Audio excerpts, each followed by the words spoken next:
Welcome back to What's on My Needles, and this week I'm working on finishing up a blanket that I'm working on for Project Linus. So I have knit the body of the blanket, including the top border, and I have bound off across the top with one loop remaining, so I just didn't finish off that last loop. So I'm putting it back on my needle, and I'm going to skip the first loop. I'm going to pick up and knit through the second slot. So I slip the edge stitches so they're nice clear spaces to pick up the stitches. So again, I'm going to insert my needle, wrap around and pull through. Insert my needle, wrap around and pull through. Now I've gotten to the point where I need to take gauge into consideration. Stockinette stitches are a different height than they are width. So I need to add stitches as I'm going across to make sure that it doesn't bunch or pucker as I'm going down. And I'm going to do that with a reverse E cast on.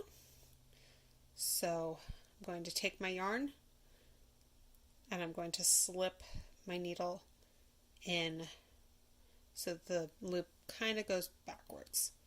It is also the first part of a clove hitch, or it's a half hitch if you know your knots. But for the people who don't, it's literally you're just making a loop and you're trapping the working yarn behind the loop. Then I'm going to pick up 3 more loops or 3 more stitches from the fabric, and then again I'm going to make a loop, insert my hook, insert my needle and pull it tight. And I'm going to continue down that way, all the way down the side of the blanket.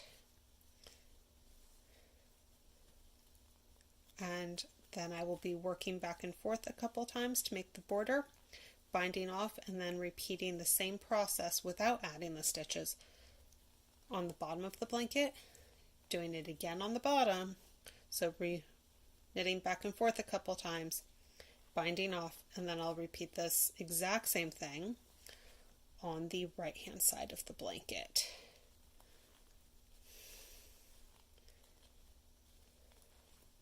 But that's where I'm at this week,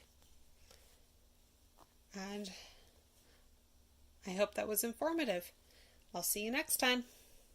If you liked any of the products or patterns featured on this week's episode, they are available on Theatrical Crafts on Etsy.